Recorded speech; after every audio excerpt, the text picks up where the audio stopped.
একটা কৌশলের কথা আপনাদেরকে বলি, যদিও এটা আগের যুগে বলাটা ঠিক হতো না, এখনের যুগে বলা যায়। সেটা হলো, ওই চোর ধরার জন্য গ্রামে অনেক সময় চাল পোড়া খাওয়ায় না, কেদিকেও খাওয়াটা হয়তো মনে হয়। এই যুগে এগুলো বেশি চলে না, আগে চলতো। এই জন্য আমি রহস্য ফাঁস করে দিচ্ছি, আগের যুগ হলে ফাঁস করা উচিত হতো না, এখন যেহেতু চলে না বললে সমস্যা নাই। এই যে চাল পড়া দিয়ে আসলে চোর ধরে, এটার মূল বাস্তবতা হলো এটা কোনো দোয়া, কোনো দুরুদ, কোনো হুজুরের কোনো স্পেশাল কেরামতি, এগুলো কিচ্ছু না। বরঞ্চ এটা পুরোটা হলো একটা টেকনিক, একটা ফাঁদ, একটা কৌশল। মানে কি? মানে হলো, বাংলায় বলে চোরের মনে, শুনেছেন না, চোরের মনে পুলিশ পুলিশ। তো যখন সামনে চাল নিয়ে রাখবে, ধরেন 10 জনকে টার্গেট করেছে, এর মধ্যে কোনো একটা বিশেষ টার্গেট আর বাকিগুলো হলো নর্মাল টার্গেট, এগুলোকে বসিয়েছে।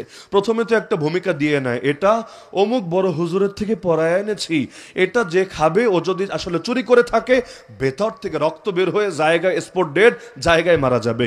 এই ভূমিকা শুনে অনেকে জায়গায় স্বীকার করে, না ভাই খাওয়া লাগবে না, আসলে আমি পাপটা করেছি, আমারে ছেড়ে দেন। 1 নাম্বার। যদি এতে কাজ না হয় তাহলে 2 নম্বর তরিকা আছে। সেটা কি?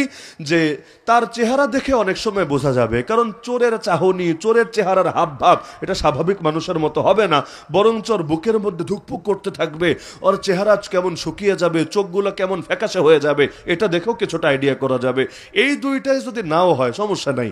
বাংলায় বলে না, ধারে না কাটলে ভারে কাটবে, মানে সবসময় ধারে কাটে না, কখনো ভারে কাটে, ভারে কাটবে কিভাবে?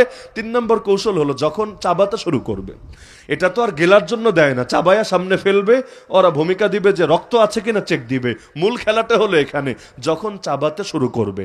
আমরা যখন চাবাই, আমাদের ভেতর থেকে কিন্তু একটা পানি আসে, পানি। এই যে আমাদের জিহ্বাটা ভেজা থাকে, মুখের মধ্যে থুতু জমে, কিভাবে? আমরা তো বাহির থেকে পানি নেই না, ভেতর থেকেই পানি আসে। কিন্তু এজন্য আপনি দেখবেন, ওই যে যদি রুটি খেতে বসেন, শক্ত রুটি, কিন্তু কিছুক্ষণ চাবানোর পরে এটা আটার দলা, ময়দার দলার মতো কেমন হয়ে যায় না, নরম হয়ে যায়। কারণ খাবার নরম না হলে গিলবেন কিভাবে? তাহলে তো গলায় বেজে মরা লাগবে আপনার। তা আল্লাহ তাআলা সুবহানাল্লাহ এমন একটা সুন্দর নিজাম আর সিস্টেম রেখেছেন, খাবার চাবাতে গেলেই ভেতর থেকে পানি আসে, খাবারটাকে ভিজিয়ে ফেলে, সিক্ত করে ফেলে। এটা গলদকরণ করা, এটা হজম করা আমাদের জন্য সহজ হয়। কিন্তু একটা সিম্পল ব্যাপার হলো, মানুষ যখন ভয় পায়, তার দেখবেন বারবার গলা শুকিয়ে যায়, যায় না?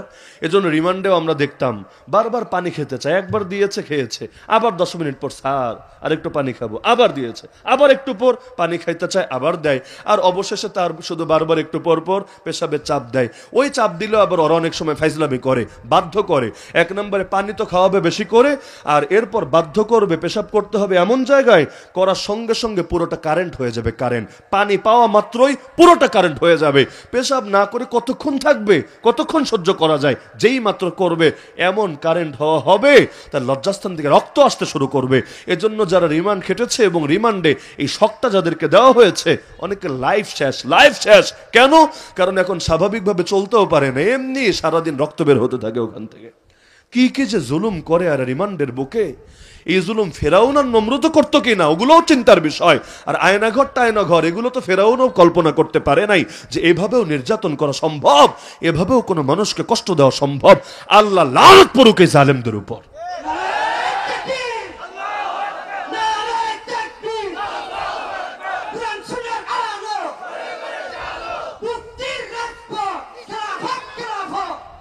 তো এখন যে চুরি করেছে, সে যখন চাবাবে, তার তো ভয় আছে ভেতরে, ভয় নাই? অবশ্যই আছে।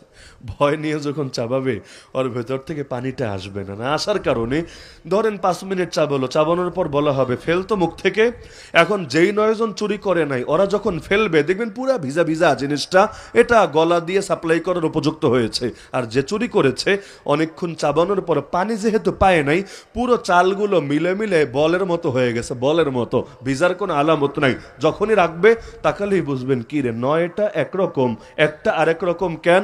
ওরে ধইরা বানা, বাকিটা এমনি স্বীকার করে দিবে। তাহলে দেখা যাচ্ছে এটা কোনো দোয়ার খেলা না, কোনো দুরুদের খেলা না, কোনো হুজুরের স্পেশাল কেরামতি না, পুরোটাই টেকনিক, কৌশল দিয়ে কাজ করে ফেলছে।